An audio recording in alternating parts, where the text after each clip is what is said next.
everybody. We would like to begin by acknowledging the traditional owners of the land in which we are creating and streaming from today and pay our respects to elders past, present, and emerging. My name is Flynn, and I'm here with Bill Hope. Hey, Bill, how you doing? Good. How you going, Flynn? I'm very well, thank you. We had a great stream yesterday, kitbashing, playing around with Adobe Firefly and also Photoshop. If you missed it, you can always catch the replay. But we're here to have a really fun time today, again with Firefly, Photoshop, and the amazing Bill Hope. If you're watching live, don't hesitate to ask questions. We might even ask you for some prompts for some things as we're going along, input, suggestions, that kind of thing. We are live, so don't hesitate to throw questions and suggestions and things in. I can see Manny all the way from Philly. That's awesome. Alessandra as well is in the chat. Dark Hours is looking after us. We're going to have a great time. So a nice kind of experimentational kind of stream today. But Bill, I thought maybe we would kick off by just having a bit of a chat about what we did in the previous stream, and then we'll kind of segue into what we're doing today. What do you think? Yeah, absolutely. I think experimentation is definitely sort of the theme of today and yesterday. We're just playing around with these interesting new tools and seeing different ways that we can work with them. Yesterday we were kind of starting from what we could come up with in Firefly and sort of letting that guide us a little bit. So we were coming up with some fantasy creatures, and I'll show you those in a second. And we were sort of taking different elements from these images that we were prompting the AI to create, and sort of piecing those together into kind of a finish, what could be a finished piece of art or something that could be like inspiration or reference. But I thought today we'd change it a little bit and kind of work in the other direction. So I've got a kind of a loose idea for an illustration that I'd like to make today. What I thought we'd do is we'd have a little look at the sketch, and then we'll go gather some sort of reference imagery or ideas from the AI. Then we'll bring them back into our sketch, and maybe we could do a bit of tracing on top, or just using the images that we generate as reference, and we'll just work on this one illustration and kind of see how we could use Firefly as kind of just a source of inspiration or a little sort of AI sidekick to help us along with this drawing. I'm looking forward to getting into that. Before we jump in, I just sort of noticed an interesting kind of symmetry. So I've been reading, I don't know if you're into sci-fi at all. I'm not a sci-fi guy, Flynn, but I've recently been reading 2 sci-fi books, and it's sort of been thinking about artificial intelligence and things like that as well. Right. And the 2 books are, one's called The Murderbot Diaries by an author called Martha Wells, which is all about this very endearing character that's a half robot, sort of sentient robot character. And the other one that I've been reading is a book called Children of Time, which is about sort of, again, there's artificial intelligence stuff in there, but it's kind of about a civilization of space spiders. Makes a lot more sense if you read the book. Spiders. Anyway, all right. Space spiders. Yeah. But I happen to be in my studio here, and I'm working on this drawing right now, which is sort of inspired by the Murderbot series. Right. I don't know if you can see that there on the camera. Yeah. But this is a traditional ink drawing, and it's of this kind of robot character. But I thought it was an interesting symmetry in that that's one sort of sci-fi artwork that I'm making that's all ink on paper, very, very traditional. And we're going to do sort of the total opposite of that. And we're going to do a different drawing inspired by the Children of Time book, but using AI and all the digital tools at our disposal. So that's cool. I like that. A broad metaphor for what we're working on today. What brought you, as someone that's not into sci-fi, what encouraged you or inspired you to start reading books about sci-fi?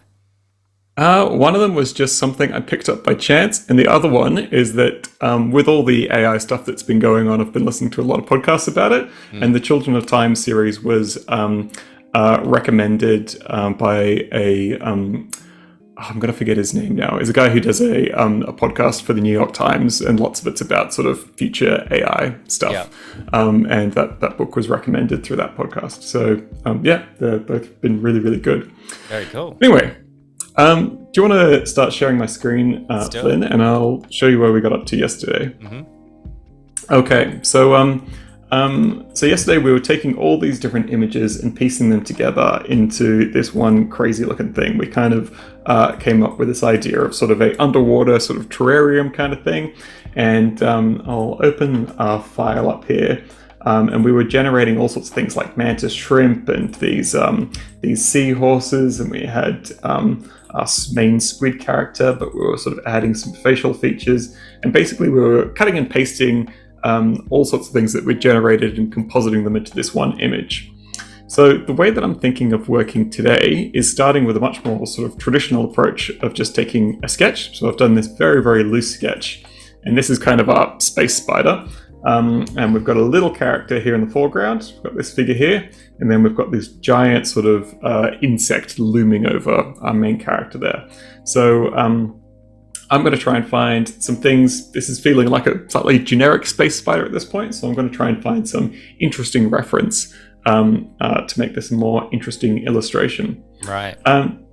Yeah, so as I go through this, I'm going to jump into Firefly now, but definitely shout out in the chat if you've got any general questions about illustration or drawing or Photoshop, but definitely anything about Firefly or suggestions for how I could improve my prompts. We talked quite a bit yesterday about sort of the science of prompting in AI, and I'm a bit of a novice in this area, so if anyone's got any hot new keywords to put in, let me know. But I'm keen as well. I think I'm going to have to start like a file somewhere where start noting what like certain prompts do or something, or like there needs to be That's some a very sort of repository. Traditional solution there. I'm gonna get my Rolodex, my Filofax out. I'm gonna write my AI prompts into my Exactly. Yeah. Exactly. I'll do it with my quill. Yes. Okay. So I'm going to start off just trying to sort of describe the drawing that I want, and we'll just see what that comes up with first, and then maybe we'll get into some specific reference. Cool. So I'm going to say giant space spider looming over small hero character in foreground. Okay, that's a rough description of what we're doing. And then maybe I'll put in some descriptors like highly realistic, epic, sci-fi, monsters, insect, and let's just, and we'll see how we go with that. All right, so Firefly is going to think about that for a second and sort of churn out a couple of results. We went through this yesterday, but essentially, oh wow, already. Essentially, Firefly is going to use this prompt and it's going to generate 4 options for us. And we've got a number of ways that we can edit the responses or try and sort of warp it to something that we're interested in. So it's done pretty well off the bat. It's already giving me some good ideas. I think this third one here is probably my favorite so far. That's pretty close to your sketch as well.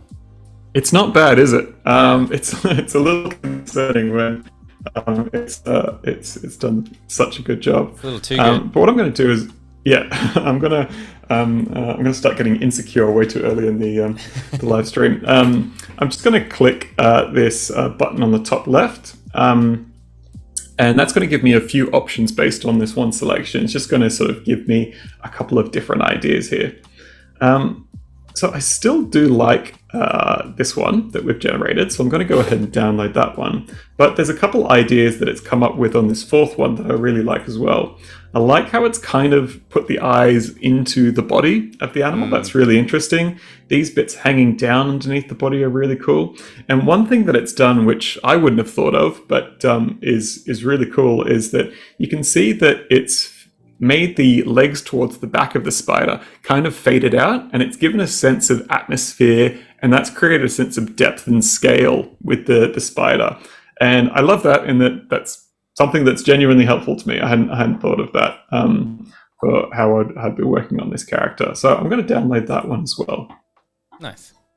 So I'm just going to start building up a little bit of a library. So if I go back into Photoshop, I can just drag and drop these images I've created into a Photoshop file, and I'll put together a bit of a library. We can zoom in and look at the detail. I love these sort of fangs coming off the legs. There's some really great detail in the legs here. This kind of skull-like face is really interesting. So I'm going to try and find a few more things like that. So let's go back into Firefly. Now, there's when you're thinking about an AI image generator, you kind of have to think about like what's the input, like what images, what's the data set that has taught this machine how to generate pictures. And it's good to sometimes think about that in terms of like, where is there going to be a good resource for me to look into? Like if this was a library of images, what's kind of the headings that I'd be looking for to look at? And I know that there's a lot of really great macro photography online of insects. So I suspect in the stock image set, there's going to be some really good macro close-up photography. So I'm going to say macro photography, insect, macro photography is probably better. Macro photography, insect, eyes, close up, detail. I might even put in tilt shift. Tilt shift's an effect in photography with a very narrow depth of field, and it's great for looking at things that are very small or gives things the impression of being small. So I think that might be helpful. Let's see what we come up for there. So I'm not looking for something that's going to create a whole scene for me here, but I'm just looking for some interesting details that might come up. And that's worked out quite well. We've got all these great images of what looks like it could be a fly, but it's sort of pieced together a bunch of different insects into these fantastic references. So I really like this face here. I think that's got some really great detail in the mouth there. So I'm going to download that one. I love the idea as well, just kind of like shopping for different like parts that you can use as well. Yeah, like it doesn't have to be the whole image, be just like, oh, I kind of like the eyes. Yoink, I'll take that. I like the mandibles over here. Let's take those mandibles from over here. Definitely. It's really cool. Yeah, and I like with AI as well in that like it's kind of good at sort of abstracting reality, and sometimes the mistakes that it makes are really interesting. Like I like what it's done here in that like I don't know if that's the back of a beetle that I'm looking at, or it's put the eyes in kind of the wrong place, but it's kind of come up with something really interesting. So I'm going to take that one down as reference as well. I think I'm going to take your cue, Flynn, and we're going to look up mandibles. I'm going to say insect fangs. So I'm just adapting what I've already got in the description, but I might put in monster, I might put in scary, I might put in sharp, and we're going to try and come up with some sort of scary fang-like reference here. So let's see how we go with that one. In the meanwhile, let me just kind of drag and drop those fly samples that we got. We'll build up our library a bit more. If anybody's got any suggestions for things that they might be good to include into this, definitely let me know. Throw them in chat. Oh my gosh. Oh wow. There's definitely some nightmare fuel happening. Oh my gosh. Okay, I've got to pull back from some of these really terrifying ones, but wow, that's some good inspiration. Oh my god, that's horrifying. What is that? Wow. Oh, there is so much going on there. Golly. Okay, let's download that one and move on. What were you going to say, Flynn? I was going to say it was quite interesting. We had a stream maybe a month or two ago, and we were talking about upscaling images, so even JPEGs, and trying to recover them, and there is a way to do that in Lightroom. And I just thought it was kind of quite interesting for what we're doing today, when you have a certain pixel density, and if you needed to do a little bit more, and I realized, hey, that's probably a really good way to kind of increase the DPI of some of your images. So there is a trick in Lightroom to upscale images. Wow. Yep, wow.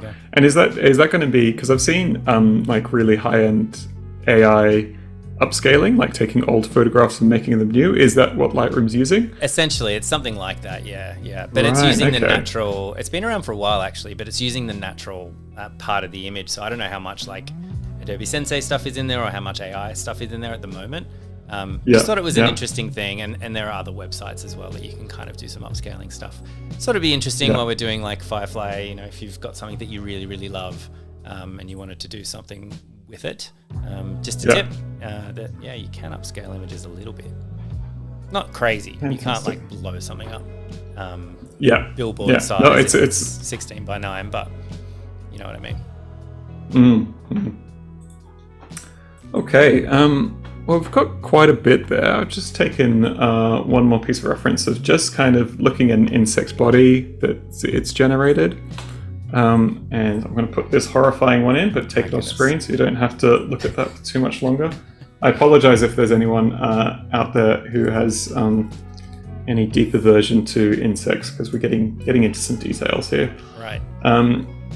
Okay, so I'm going to sort of create a little bit of a mood board for myself here by just piecing a couple of those images out, and I'm just going to have them on standby, and I might start reworking on this sketch using some of those ideas. So I want to have this head on reference so I can have a close look at that, and we had this fantastic freaky looking one there. Yeah, if there's anyone in chat who's been using any AI programs or Firefly specifically in their workflow, it's really interesting at this point of sort of where it's kind of like a discovery stage of hearing how other people are using it. For instance, I was doing some commercial storyboarding this morning, and I've just been using AI for some sort of, if I just need like very generic backgrounds of buildings or trees or a street scene or something like that, something that's not the focus of the image, but something that would be very time consuming and doesn't involve a great deal of artistic input. I've started using it quite a lot for just things like that. So yeah, if anyone has any shout outs for ways that they've been using AI in their process, I'd be very keen to hear about it. Well, I think that's a really good point. Well, we definitely throw it in chat and I'll read it out. But I think something that's super interesting, I'm quite into comic books, so I read a lot of comics, and something that you'll see in comics quite a lot is the background, is the amount of detail in the background, like 99% of the time, is actually very low fidelity. Like they're drawing it fairly low. Like there's like a artistic process to it as well, where, you know, they're trying to do a lot with a few strokes, and sometimes it can be very beautiful. But obviously the point is on the main character or what's happening in the scene. You have like an entire city, unless it's a cover image, it's generally going to be sort of faded out. Like it kind of, sometimes it even fades into a sketch, you know, or a silhouette or something like that. And something, so it is interesting with backgrounds, right? Because if you just had a character on a white sort of page, there's no way to get the idea of atmosphere or environment. But at the same time, you don't want to be drawing a background as long as you're drawing the main character in something like a storyboard. Something that happened years ago, actually, I did a little, nowhere near as good as your level, Bill, but I did a little storybook for my niece. And it was like a Christmas present. And I thought, I've never done a book before. I'll do like a little story about her pets or something. It was really cute, but very rudimentary. And I remember asking an illustrator friend, how would I go about this just before I really start like spending way too long? And they said, try to do a story where you don't have to draw the environment or the background, because that will take you so much longer than the character and the idea you have in your head. And it was great advice. So I ended up just using kind of just colored backgrounds, and everyone was kind of floating, which was fine for what I was doing. But originally, I was like, I'm going to draw this house in the background, and I'm going to draw this street that they're on. But it would have taken forever. But if that was today, maybe I would have just generated a whole bunch of different backgrounds in a similar sort of style, used that, and then kind of blurred it out a little bit, you know, placed them in that environment, and it would have been great. Yeah, absolutely. And the thing that a lot of artists that I've talked to are really excited about with AI is not something that's going to they don't want a situation where they're going to have to adapt to sort of an AI style or changing their style to an AI. But if there was a future where, and I think it's probably likely to happen, where people could feed their existing artwork sets into an AI and generate kind of like a style guide for the AI, and then use that to kind of do the bits of the work that they don't want to do or don't feel like they're sort of using their time best, like doing backgrounds or trees or houses or things like that. Yeah. That would be really good. And that could be a really interesting way that it's used in the future.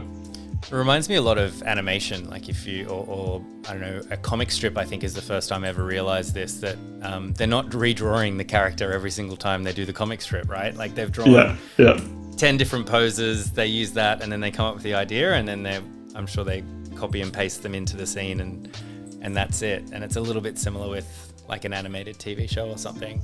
If you think of something like, I don't know, Bluey, I'm sure they're drawing constantly and creating new assets for new scenes, but like the actual characters, they have every pose, every like mouth expression, so they can say anything, all that sort of thing, kind of ready to go. And it's a matter of building that into the animation rather than redrawing all the time. So that kind of reminds me a bit about what you were saying there about maybe you have this sort of style and it can save you a bit of time for when you're redoing something that you've done lots of times. Here's a question. So for your book, and for people that don't know, Bill has these amazing books, which are like searchable books. What's it called?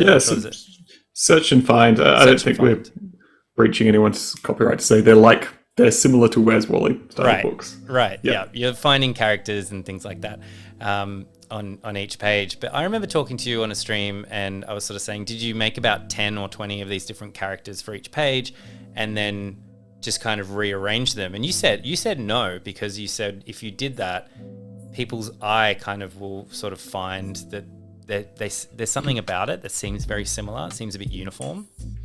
Yeah, it's quite a subtle thing,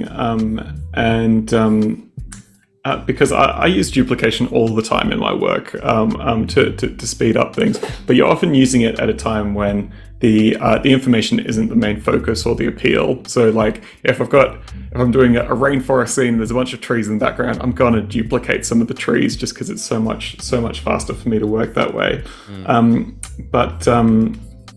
But with something like characters, it's the main focus of the books, and kids spend hours and hours. I mean, you know, Flynn, kids go over the books many, many times, and I think kids are pretty switched on to that kind of thing, and it would be really disappointing for them to see like someone's kind of been lazy with this section or not really sort of put in the time and energy that they would have expected. So there's maybe a couple duplicated scenes, characters in the books, but I try and sort of not do that as much as possible. So it's all original. Yeah. There was a question in chat. Does Firefly learn what you like from previous images you select? I think as you're going down the rabbit hole, it does, but I don't think it kind of remembers or learns from your selections at the moment, as far as I'm aware. Last time I checked, I don't think it does that. Yeah. Okay, so I'm kind of just working through this sketch now and adding detail as we go along. And there's a few things I'm trying to pick up. I like. I don't know if it's just an artifact of the AI, but I like the way that these legs almost seem like they're curling back on each other. So I've picked up a little bit of that. It's a very creepy kind of look. Let me just get rid of that face. It's going to give me nightmares. And I've tried to pick up a few different things from the way the eyes are sort of abstractly sort of distributed across the face.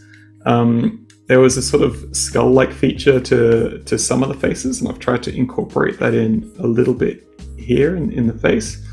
And I've tried to put this kind of like big mandible jaw kind of style thing in there. So I'm just taking those little cues that I'm getting from the reference and trying to piece those together.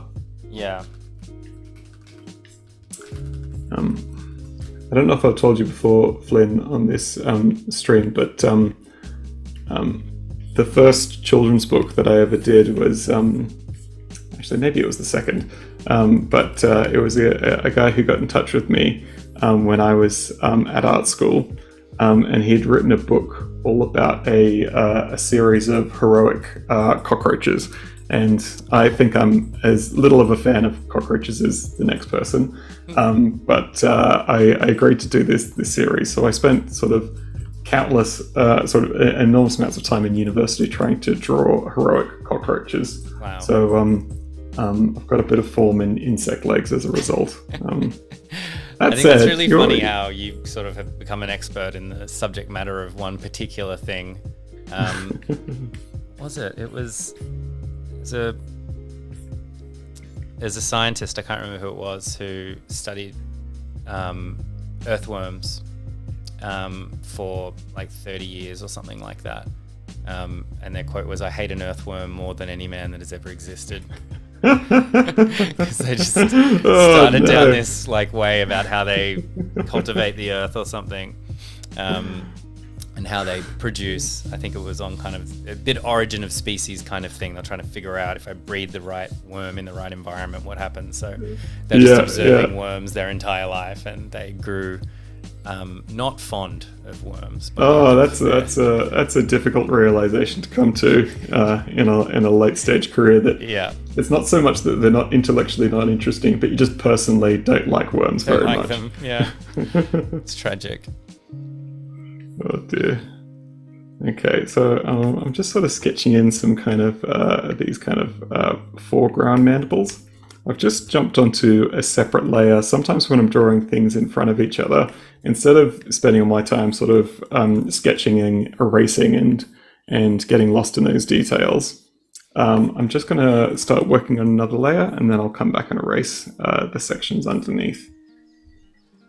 I think a lot of the interest and creepiness of insects is how sort of abnormally thin they get. I think I sometimes draw their legs too thick, but when it doesn't seem to quite make sense to humans, I guess, when you're used to sort of the bones being on the outside and that being the strong bit, to see something that gets quite so thin.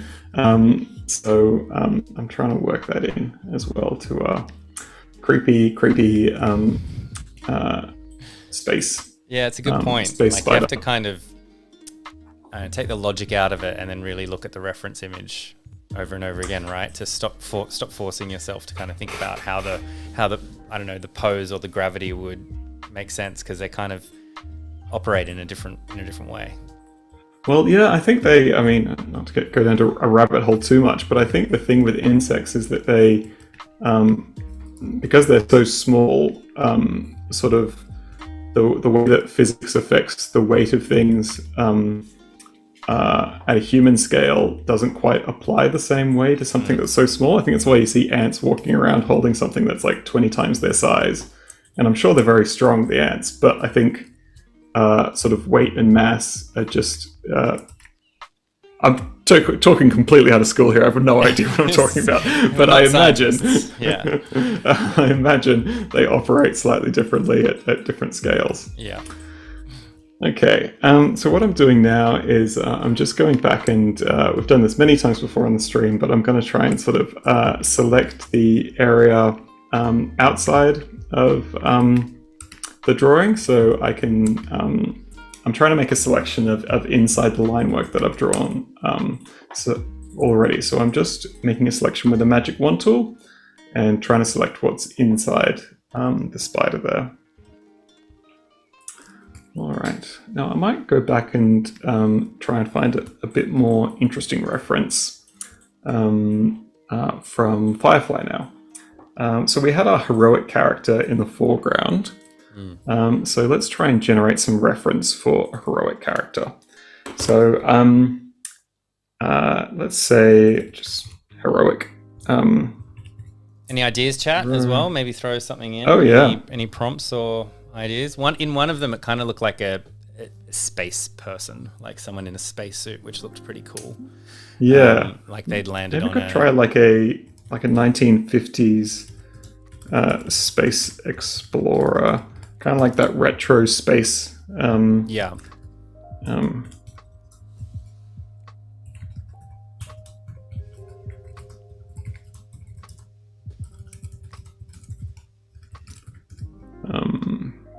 All right. Let's see, because I kind of want them facing away from us, like they're facing down this this spider character. Okay, that's good. But I want to like see the full profile or something, right? Yeah. One thing I might be able to do with this is I might be able to change the aspect ratio, which is one of the great features in Firefly, instead of just getting a square image. Okay, that's looking a little bit better. It's pretty cool. Yeah. Maybe I can go for a widescreen format and see if we're going to get a different result there. It might just be changing the aspect ratio. Yeah, we're getting similar kind of results there. Maybe I'll try action pose to see if we can get a little bit more movement in that character.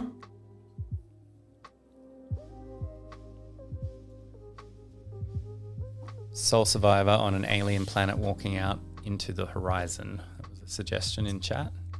Yeah. Well, I like some of the sort of the 1950s kind of garb that we've got going on. Yeah, they got that pretty well. Yeah. Yeah, it's got some good reference imagery for that. So maybe I'll just take a little bit of that, but I might need to come up with my own pose for this one. So I want this to be sort of a nice small character in the foreground. But let's grab that reference imagery and see if we can maybe duplicate something of that, the silhouette of the character. All right, I'll just get that into position. Could always do a bit of puppet warp or something. I could. You probably don't need to because you're sketching it anyway, right? So it would just be faster to sketch the pose you want. Yeah, I think so. All right. So we kind of want them in a bit of they got to be looking up, I guess. But we're going to have that big ball of a spacesuit around them. I guess we'll be seeing a little bit of their face from the side. So I'm just going to keep this super loose for now. But I like the way it's got sort of like the sort of real crinkles around the elbows there. And let's have one of those little space suit boxes in the back as well. Yeah, that's that kind one of those like happy kind of things that was not like might not have been in your head, but then when you produce a reference like this, it's like, oh, that's a kind of cool idea. Like this old suit that's so rudimentary that it's kind of, I'm kind of trying to think, it's almost like insulation, like how it's packed like this, and then you stretch it out almost like an accordion, and it's like clothing that's designed around that. It's like, that's interesting and unique. Yeah, definitely. And I imagine like a lot of the like spacesuits where it's got sort of because it has to be like a sealed off environment, it's sort of quite tight around the cuffs or something. So little things like that might have not been intuitive. And I suppose I could have got this from some different kind of reference, but it's very interesting sort of just putting this stuff out there and seeing what comes back. Yeah. Okay. So I've got a really rough sketch of our character there, and I might just do one more pass on that one and see if we can get a little bit more detail into it. So I'm just going to make a new layer on top and start sketching again. Now, I've just used a shape tool to get my I don't know, some things are better left to a computer to do. Right. Oh, sometimes accidentally give my characters all just happy expressions. I don't think you'd be particularly happy in this situation. Is that just a natural thing that you do? Just a happy-go-lucky guy, Flynn. Can't help it. Yeah. Oh, a spider. All right. Yeah. All right, let's just piece that together. And once we've done this bit, I might sort of add a little bit of color, but I might see if we can get like a full sort of Martian landscape background that I can just drop right in. Because if I was doing this drawing for myself, the Martian landscape would invariably end up being the bit that I'd left to last and didn't particularly want to do. Right. I know some people that's kind of, I mean, for some people it would be the complete opposite. I imagine some people love painting landscapes but hate doing human figures, so they would sort of maybe want to generate the human figure and just focus on the landscape section. But I'm gonna try and smash out a quick background. Okay, so just trying to get my lines a little bit more accurate now. I mean, it's still pretty rough, but that'll do. Gotta have an antenna. All right, let's get rid of my sketch. Let's lose the reference imagery. And I'm going to do just the same thing I did before, where I'm just making a selection around the character so I can start painting into that. All right, I'm just tapping the Q button on my keyboard, which is just to show me a preview of the selection. That's a really good way of just sort of checking your work. Okay. How did you quickly fill in the entire shape then with grey? It's a stream for another time, Flynn, and that's a custom action that I've made where it sort of does a bunch of actions one after another. You did it before, and I was like, oh, I must have blinked. And then, because obviously if you just did a fill, some of the line work and things like that wouldn't allow it to do that. So you kind of have to fill around to do it, and that wouldn't be very efficient. You can make little mistakes. Oh, that's interesting. So you've created a custom action to fill a shape. Yes, it's one of those things that it's refining a selection. So I'm sort of doing a little bit of feathering and then refining, and it's one of those things that I do 100 times a day. And it's just sped it up by making an action. I think I've almost entirely forgotten how to replicate that process. How to do it manually. I did it once, and that's all I needed. That's all you need. All right, let's try and get a marshland landscape. Let's say maybe looking over a cliff. Space in distance, and I quite like one of the things that the AI seems to be very, very good at, and something I struggle with, is generating really appealing color palettes. There's some things it struggles with, but it seems to have really nailed coming up with really beautiful color palettes. I really like that one. I love that it's gone widescreen.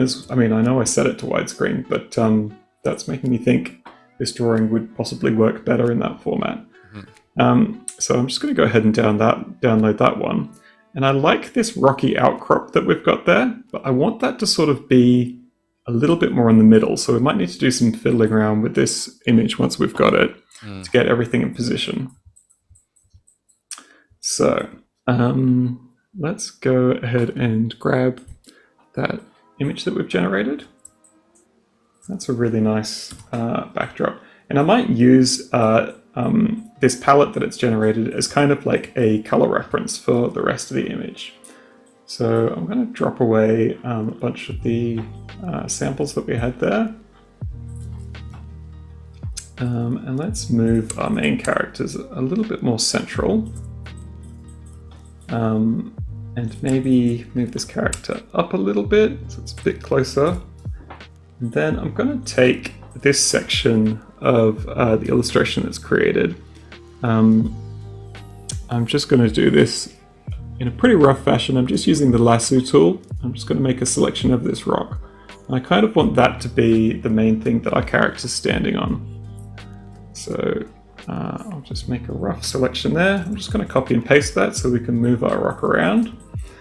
And I might just duplicate it over and flip it and just try and give ourselves a bit more space to work with. So we're kind of back in compositing land a little bit here, like we were yesterday. But there's a few good Photoshop tools that we can use along the way. Now, one thing that I'm noticing is that we don't have quite enough leg going on, so I'm just going to sketch some of those in. I might crop in my image so it's fitting that widescreen format. That's nice because that's feeling quite sort of cinematic now. Yeah, it's nice that the creature is like to the almost out of frame. Like it's so tall that it's even out of the camera frame. Yeah. So there's some sections like this should be behind the rock, obviously, and I think it'll be good to have some some of the legs sort of like it's crawled up the rock face. So let's go ahead and erase some of those sections. But I'm going to add in a little bit more for myself to make those a bit longer. And I like the bright background because we'll be able to sort of silhouette this spider quite nicely.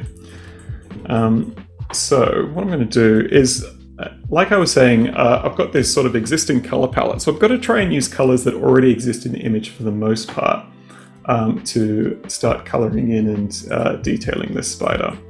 So I'm going to use blue as sort of my baseline for this character.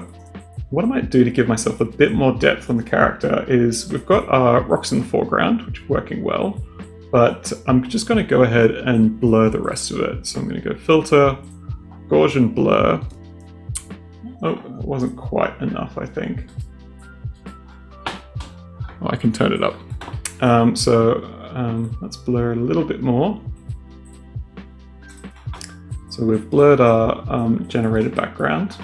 I'm noticing there's a little bit of the Adobe stamp that's left on this image.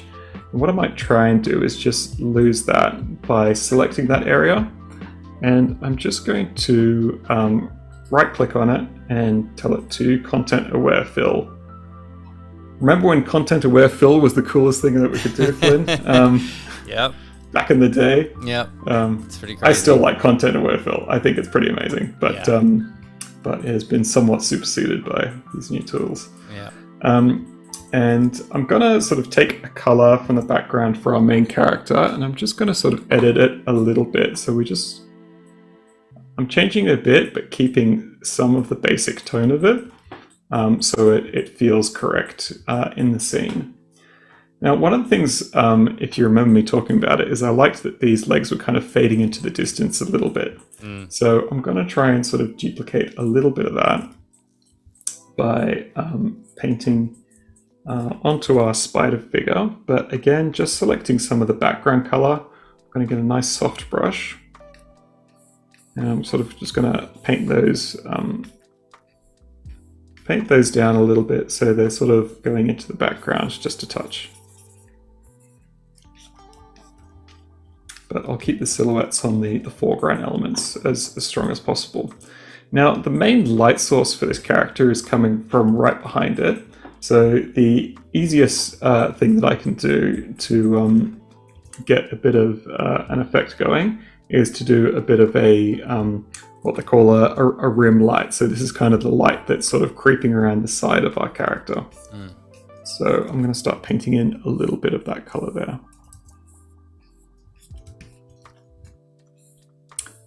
Is that any particular special brush that you're using, or just kind of a standard? No, it's a very standard, just soft brush. I think once I get into a bit more detail, I can start adding a few more elements to it, or sort of using some more detailed brushes. But for now, I'll just stick with the basics.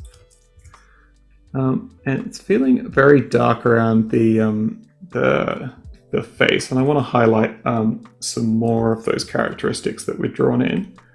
So again, I'm going to take a little bit of the background color and start painting into the foreground of our character a little bit there. I'm not going to get too lost at this point. We don't have too much time left in the stream, so I'm not going to sort of fill in all the different colors of the character.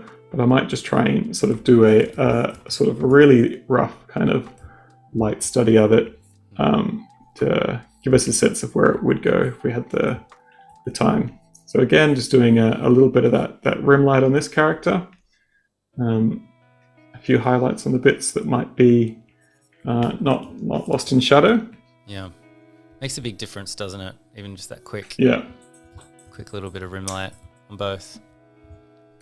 And I might just do a little something to highlight some of these creepy eyes that we've got. And as it's a Firefly stream, I think it would be remiss if we didn't try and add in one or two more elements. I might see if we can come up with some sort of dune buggy or something to go in the foreground. That's Let's cool. go back to Firefly. Yeah. So let's just say dune buggy, maybe Mars rover. See if we can get a little bit of that in.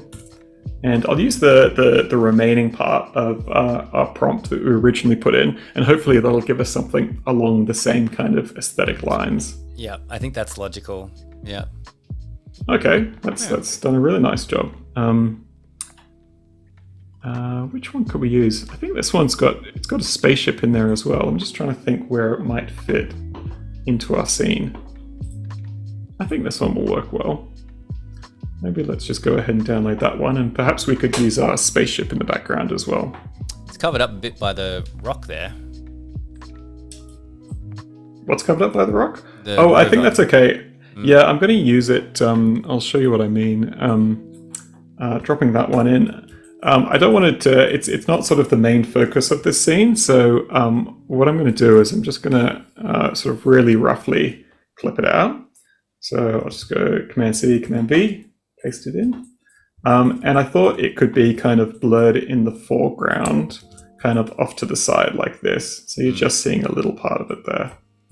And I can go in and with my Magic Wand tool, just kind of select these sections around the outside that we don't need. I'll just delete those. And I guess we can kind of imagine space figures just hopped out of this truck. And let's go ahead and do a bit of a blur on that one as well. I know, just stay inside. And hopefully push that into the foreground a little bit.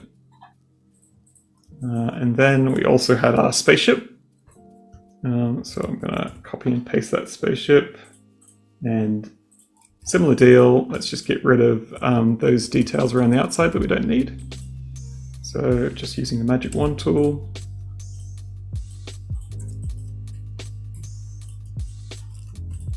And maybe we could take this over here and put it behind our spider. I'll just get rid of those last little bits there. And that actually works. The lighting sort of fits kind of well with that as well. That light coming off the bottom of the spaceship. And again, we'll kind of try and just match the distance of that to our background as well. So it sits a bit better in there. Okay, I might just increase the line work a little bit so we can see a bit more of the details that we came up with. So we've got something that's still pretty early on stages in terms of a finished illustration. There's a long way that you could go with that. But what I like about this is kind of the collaborative feel of it. Right now, I'm kind of taking some elements and dropping them wholesale into the illustration. But I like to think this is something that I could just kind of dip in and out of as I'm working on an illustration and sort of build out and sort of improve on the original conception that I had for it. Yeah, it's been really interesting. This is kind of my first time sort of using it in this way as kind of almost like a reference book that I've got next to me. But it's kind of the best reference book in the world in that you can just say, I want to see, and it does so. Yeah, and I think it's interesting, like the happy accidents that kind of came along there with the it was almost like the shadow and the legs were kind of morphing into one, and within what the AI image had generated for the bugs. But then you as the creator kind of thought, oh, actually, I kind of like that because it sort of looks like it's like, I don't know, the hook of the appendage is hooked in, which is really creepy. And so then you kind of took that to another level, like, or riffed on it, kind of change what it was. I think it's really interesting to see those kind of like accidents, happy accidents sort of happen, and then how that can infer like what you might end up creating in the end. Yeah, absolutely. It's nice the feeling of working with it in this way and feeling like it's something where I've still got a bit more